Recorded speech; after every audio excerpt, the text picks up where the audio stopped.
Front Page Jacksonville resumes on High 106.5.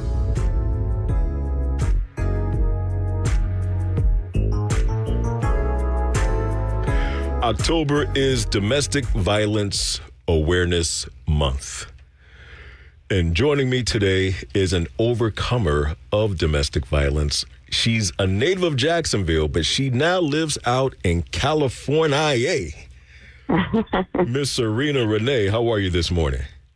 I am doing amazing. How are you this morning? I'm doing well. Now, let me state this real quick. First of all, thank you for joining me here on Front Page Jacksonville, because it is 6:24 a.m. in Jacksonville, Florida.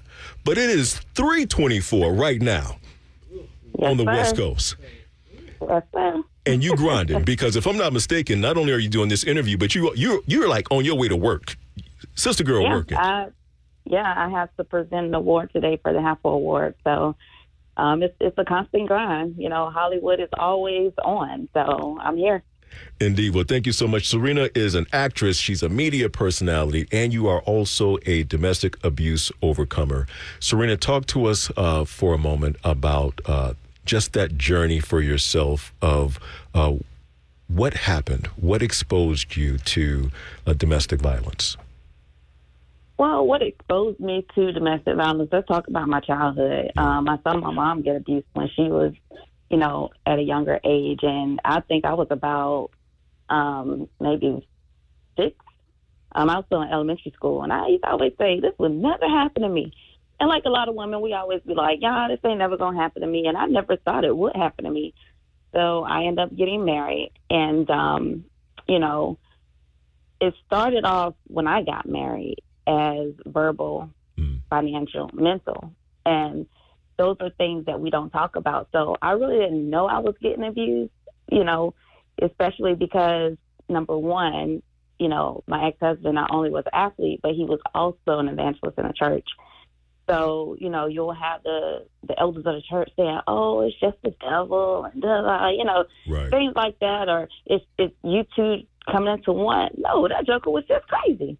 You know what I mean? Right. So right. you take those things at face value, especially from leadership in the church, and you'd be like, okay, we're just going to keep praying, make sure everything is, presented to the Lord so we can have some change.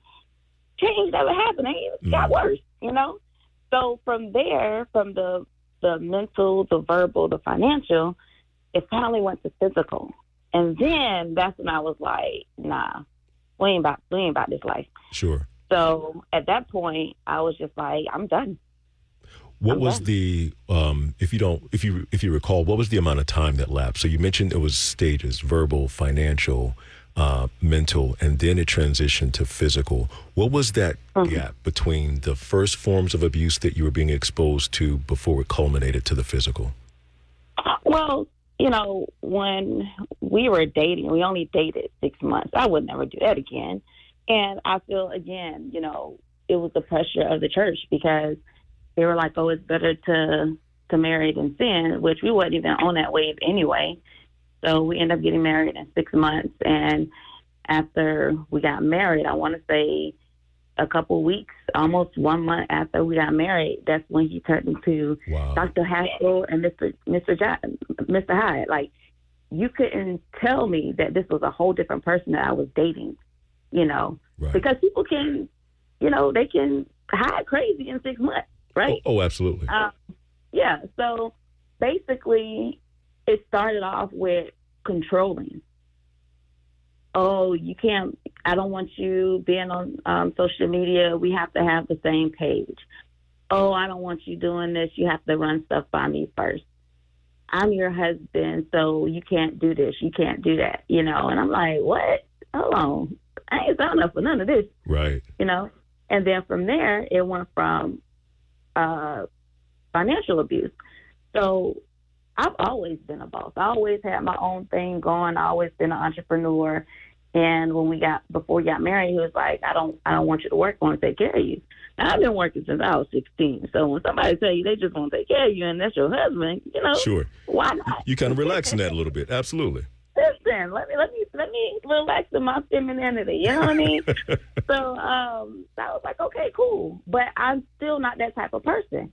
You know, so I helped him. You know, he already had a nonprofit that he was just sitting on, and I helped him with everything from getting a TV show to anything that you saw in entertainment. That was me. Getting him booked for speaking engagements. So from that point, you know, I still expect to get paid, right? Sure. Because I'm not. I laid my career down for you.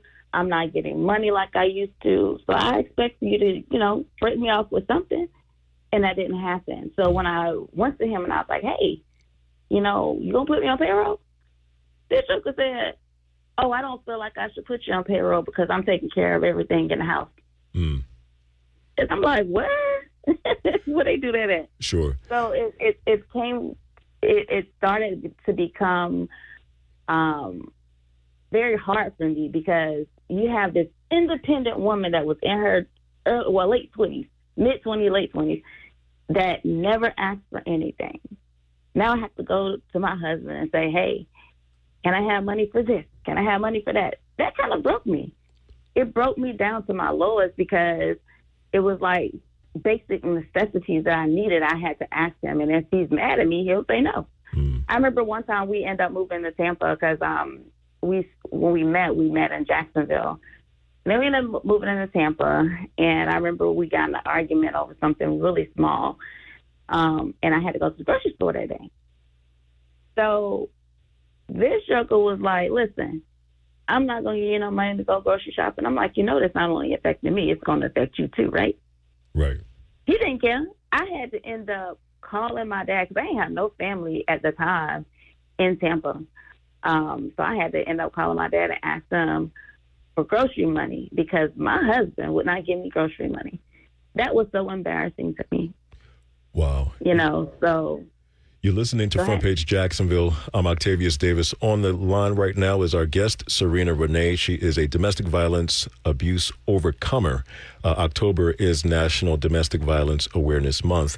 And Sarina is sharing with us just her journey in terms of when she was exposed to domestic violence, but also how she overcame it. Now, before we delve into the overcoming part, I want to rewind for a moment because you mentioned that you were first exposed to domestic violence as a child. And I know that you have a daughter. Was your daughter exposed to the forms of abuse that you were experiencing? Yeah, she actually was. And it was heartbreaking because I remember when we were in Jacksonville before we moved to Tampa, my god sister wanted to do, because I didn't have a wedding like I wanted. I didn't have the bridal shower. She was like, we'll just get married in the church like real quick. Like he wanted to do everything real quick. So he was like, that's what God wants, right? So me being young, and trying to, you know, follow what quote unquote God told him to do for our marriage, I was like, okay. So after we got married, before we got married, my god sister was like, hey, I want to do a bridal shower for you. And he knew about it. And I can tell he was kind of like, you know, a little uneasy about it or whatever. Sure. But when the time came for the bridal shower to happen, he was like, where are you going? And I was like, you know, my god sister thanked this bridal shower, so I'm going there. And he was like, well, no wife of mine is going to be hanging out with, because at the time my god sister wasn't married, with single women. So I'm like, what is happening right now? What is happening? Yeah. So, you know what? I take it back. This was after we got married. This was like the first week. We got an argument about that. And I was like, okay, man, whatever. I want to go take a shower. And I remember that when I was taking a shower, he was still arguing with me. I ain't say nothing at that point. And he snatched the shower curtain down, exposing me. And he was like, if you go, then we gonna get a divorce or whatever. I was like, nigga, I'm saying in my head, I ain't say nothing to him. I'm like, dang, we just got married a week ago. Who is this person? Right. You know?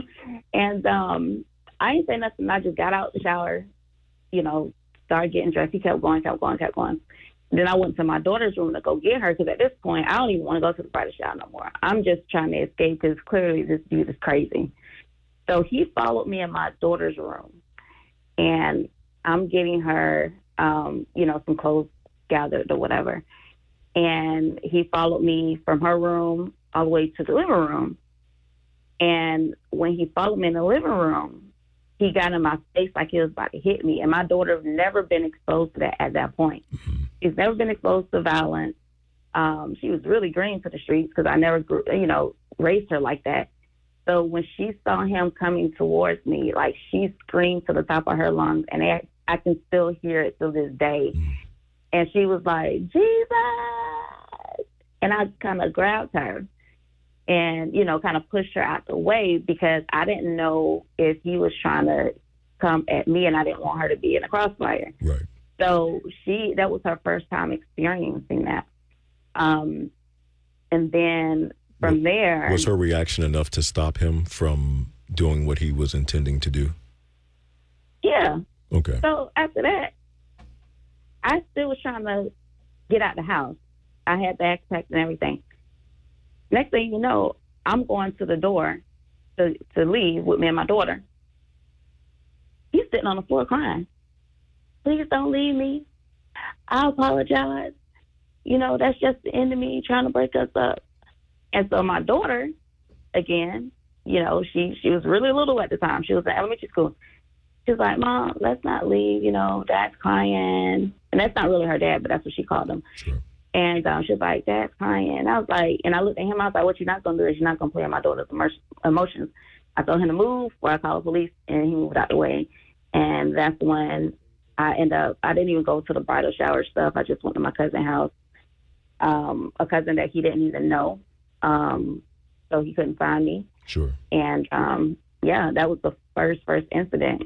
And I went down to the courthouse. I remember plain as day, because he used to always be like, go get my papers within the first week. And I'm like, this dude is really, really crazy. So I was like, okay. I went down to the courthouse to go get a legal separation, but they told me back then, I don't know if the laws changed now, but they said you can't get a legal separation in Florida. Either you're married or you're not.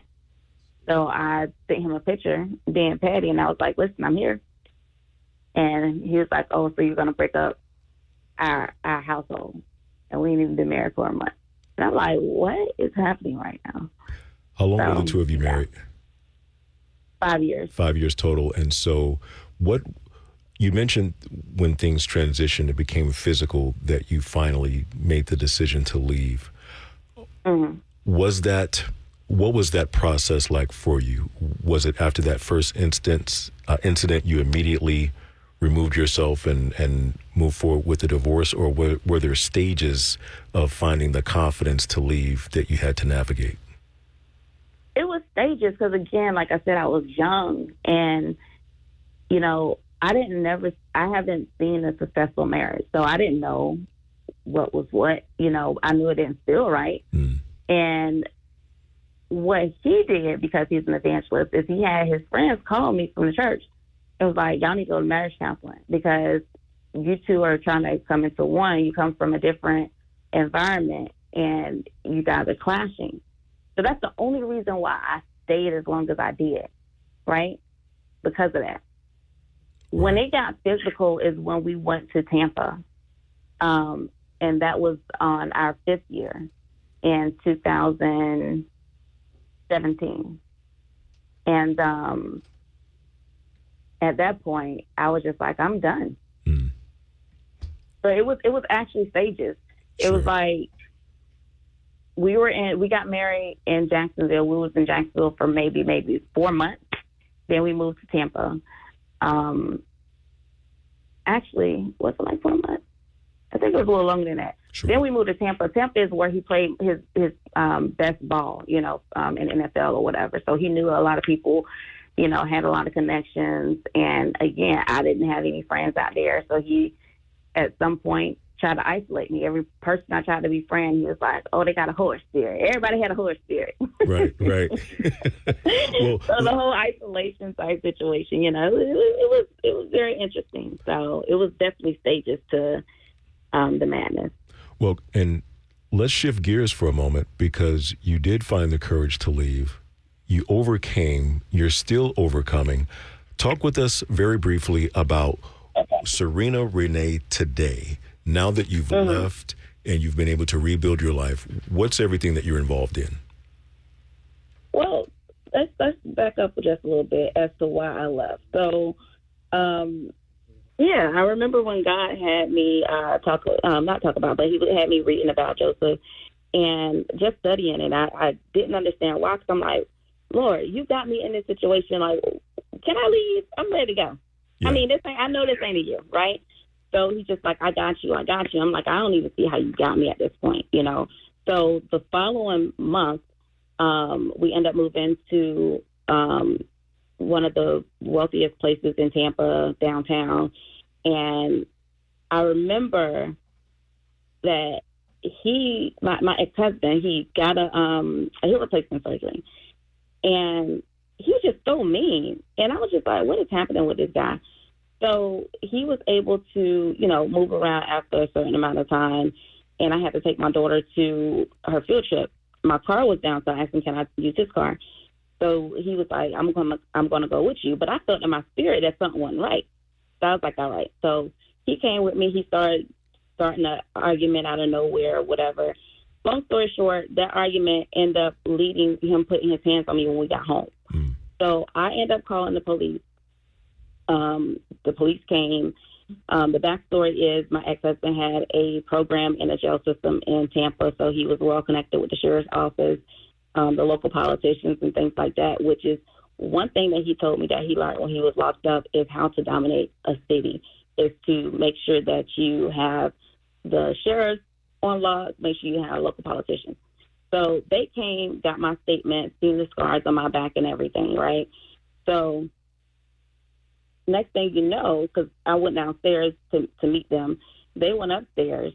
Mind you, like I said, he just got hip replacement surgery, but this man been all over the place without no cane, right? They went upstairs. He put on all the theatrics, leaning on the wall, out of breath, talking about he disabled with the cane. There's no way he could have did all that or whatever. And I remember one of the cops saying, hey, do you know? And then he said my ex-husband's thing. He was on his little microphone thing. And so the cop was like, yeah. And he was like, I think you want to come see this because this is a high-profile case. I'm like, oh, Lord, I already know what time it is. Right. So when the other cop came, I guess they didn't hear me. They didn't think I heard what they were talking about. And I was like, yeah, I think this dude got a program in our jail. And I'm like, oh, my gosh. So long story short, they remember who he was. They end up calling their supervisor. They told the supervisor, he's disabled with the cane or whatever because he's out of breath or whatever. And in the state of Florida, they said they had to take somebody for domestic abuse. So they told me that they had to take me because, because of his involvement. Wow. Yeah. And I was like, I'm sorry, what? Well, I tell you what, Sarina, we are going to have to bring you back for a part 2 of this story because we have our other guest on standby. We have to get you back for a part 2. Would you at all be available to come back on to continue your story with us? Yeah, absolutely. Outstanding. Very quickly, share with our listeners how they can get in contact with you if they'd like to share words of encouragement or possibly even get guidance from a domestic violence situation they may be in.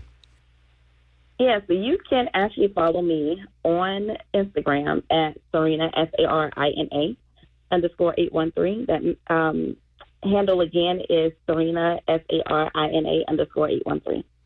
Excellent. Sarina Renee, thank you so much for hanging out with us today on Front Page Jacksonville. Also, if you are finding yourself in a domestic violence situation, please get with someone whom you can trust and leave. Get to a secure place. Thanks, Sarina. Thanks for hanging out with us today on Front Page Jacksonville.